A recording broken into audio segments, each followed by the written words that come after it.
Welcome to the Business of LoRaWAN, where we dive into this long-range, low-power, wide-area network and its impact on your bottom line, the latest sensors, and proven real-world solutions. I'm your host, Nick Hawks. Since 2020, when I stumbled into LoRaWAN via Helium while hunting for a lost paraglider, I've helped thousands understand how it works and how to use it, and I'm psyched to do the same for you. I've installed everything from soil sensors to weather stations to retail foot traffic counters, coming to the conclusion that LoRaWAN is rad. So I built the only show on the internet fully dedicated to unlocking its potential for your business. Let's dig in. Today, I'm joined by Rish Chauhan, Head of Sales and Business Development over at The Things Industries, a company well known throughout the LoRaWAN world and at the forefront of LoRaWAN innovation. Rish has played a pivotal role in scaling LoRaWAN adoption worldwide, first as the global community manager for the Things Network, where he helped grow a global IoT ecosystem, and now by leading business development efforts at TTI, helping enterprise unlock the value of LoRaWAN.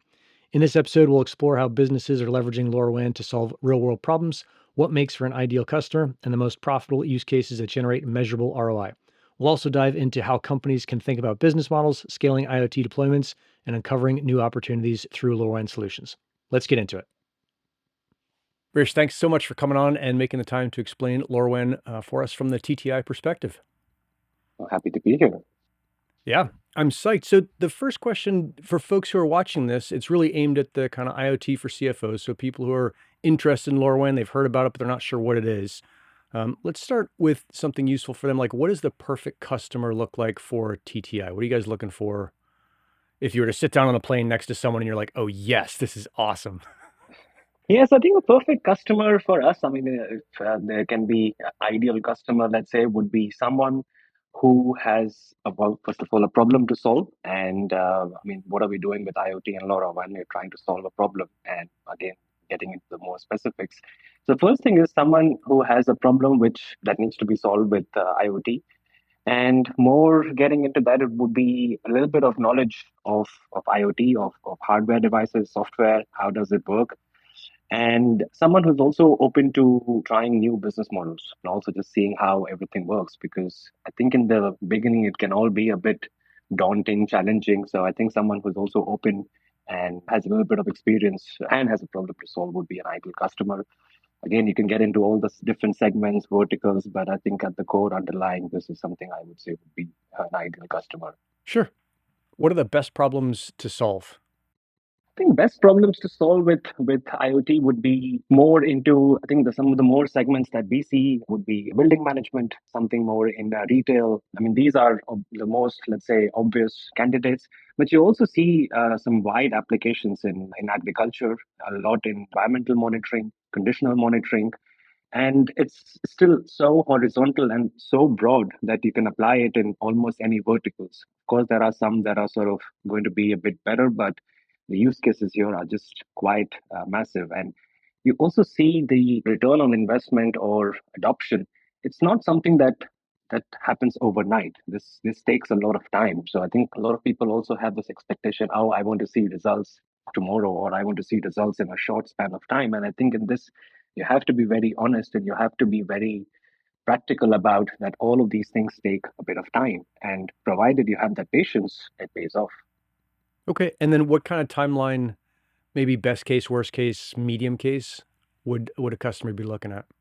So I think you would do it in sort of three different phases. I think for a lot of them, because everyone thinks they also understand Internet of Things, IoT, LoRaWAN, but the reality is when you sort of roll your sleeves, you realize that there are a lot of moving pieces.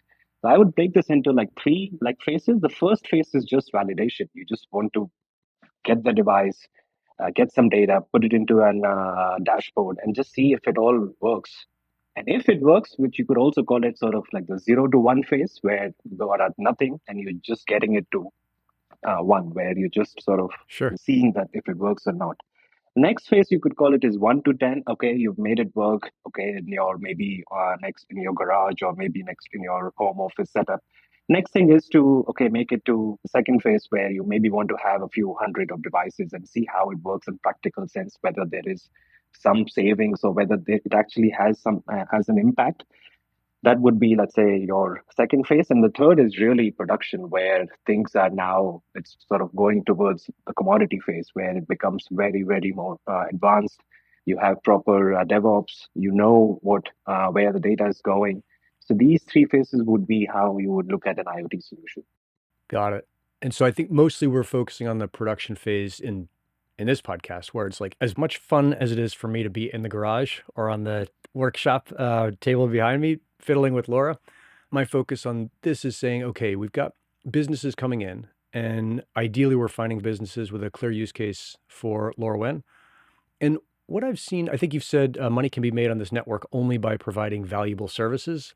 So I'm really trying to focus in on what are those valuable services, and it might be helpful to give an example of in different cities with different energy or water costs, you might have different solutions for a given business. So for a 10,000 square foot office or retail space in Houston, Texas, because energy is cheap is there, it might be a very different payback time than San Francisco, where energy is something like 4 times as expensive as Texas. What are the use cases that you're seeing that kind of save or make a business the most money? Yeah, I mean, this is also like sort of, I mean, you gave an example, similar one, like you could think of if you're trying to do water leak, for instance. Yep. Now, a water leak in a water scarce area would be extremely, just from a money point of view, would be way more impactful. Whereas, where water is sort of more easily available, where it might not have that sort of impact.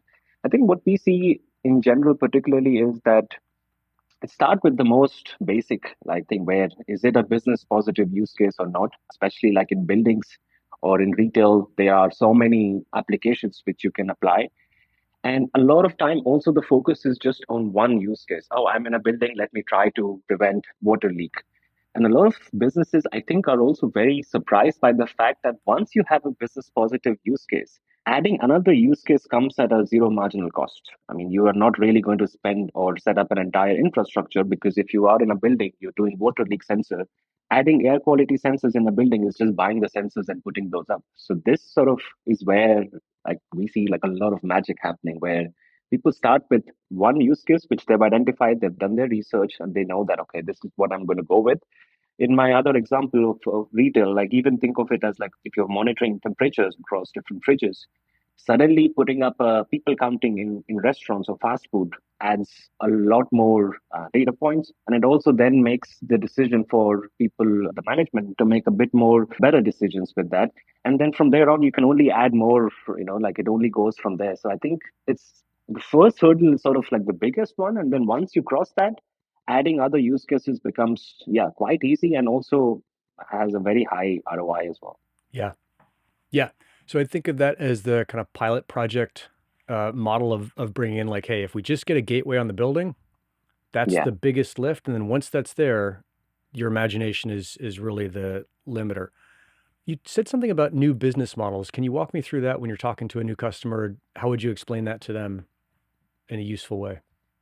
Yeah, so business model, I mean, a lot of times you're looking at as a service option. So a lot of companies nowadays, for instance, are offering where they come into a building and say they offer environment like CO2 monitoring, for instance. I think during the COVID days, this became quite a big thing, and most of the companies tend to sort of offer it as a service, where they come in and it's a certain per dollars per month or euros per month that they want to give.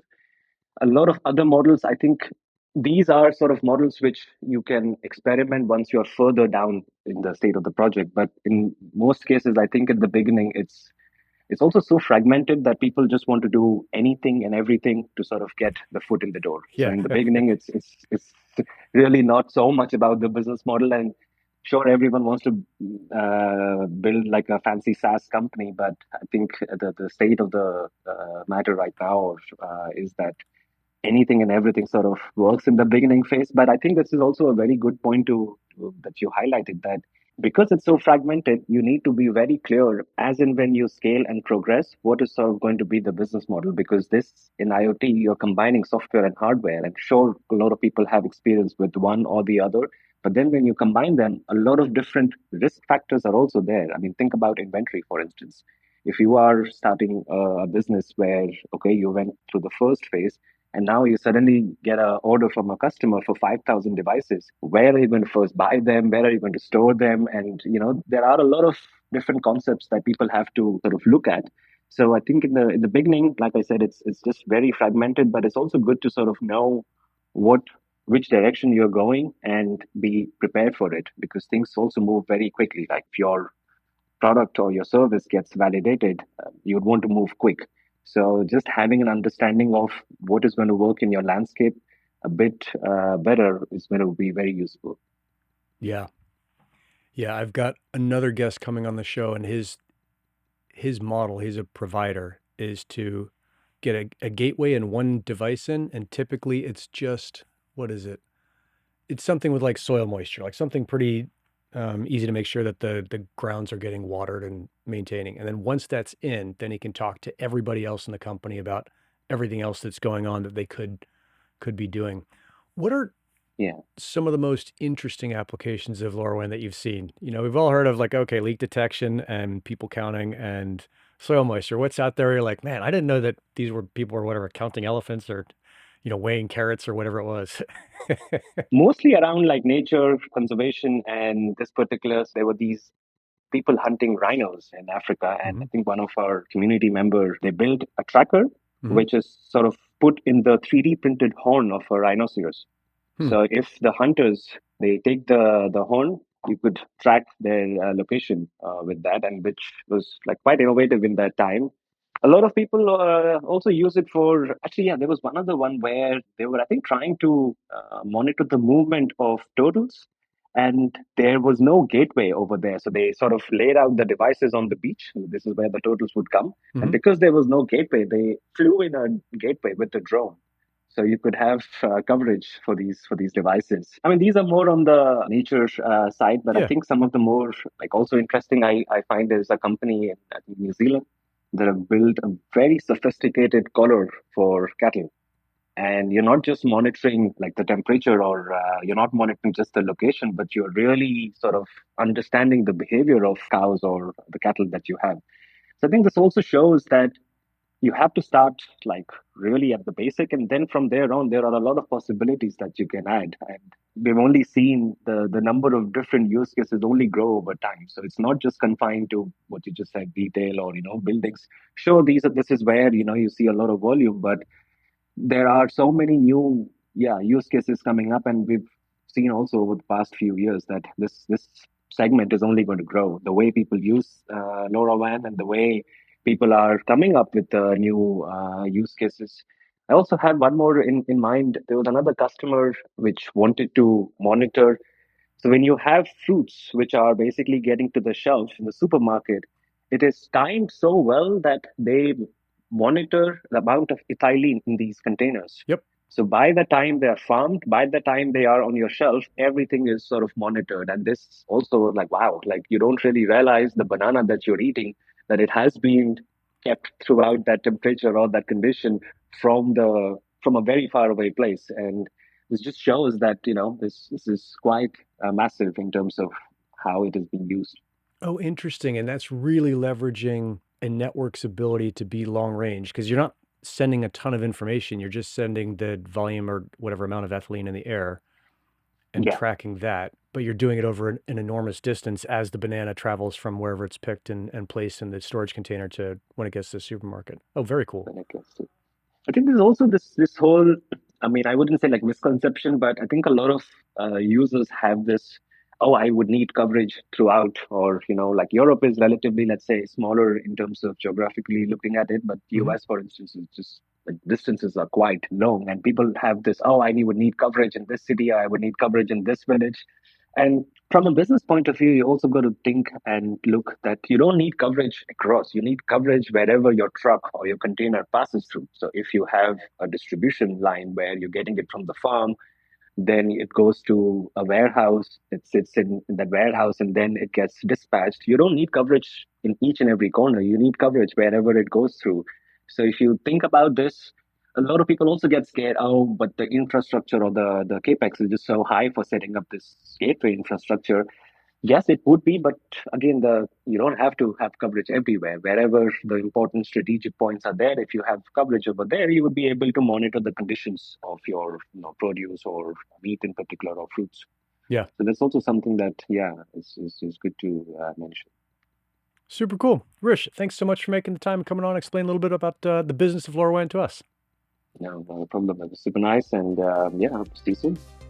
That's it for the Business of LoRaWAN. Thanks for listening. If you enjoyed the show and want to learn more, the podcast home on the web is metsci.show. That's METSCI.show. There you'll find calculators to estimate the impact of IoT usage on your business, be able to make guest suggestions if you know someone who you think should come on the show, and easily get in touch with me. If you think the show is useful for LoRaWAN, please leave a review wherever you listen to this. Ratings and reviews really help podcasts grow. Finally, an enormous thanks to our sponsor, the IoT Working Group at the Helium Foundation, for supporting this show. If you want to try LoRaWAN out for yourself without asking anyone permission, you can sign up for a Medio Scientific account at console.medioscientific.com and get your first 400 data credits for free. That's enough to run a sensor for about a year if you're sensing once a day. Right on. See you on the next show.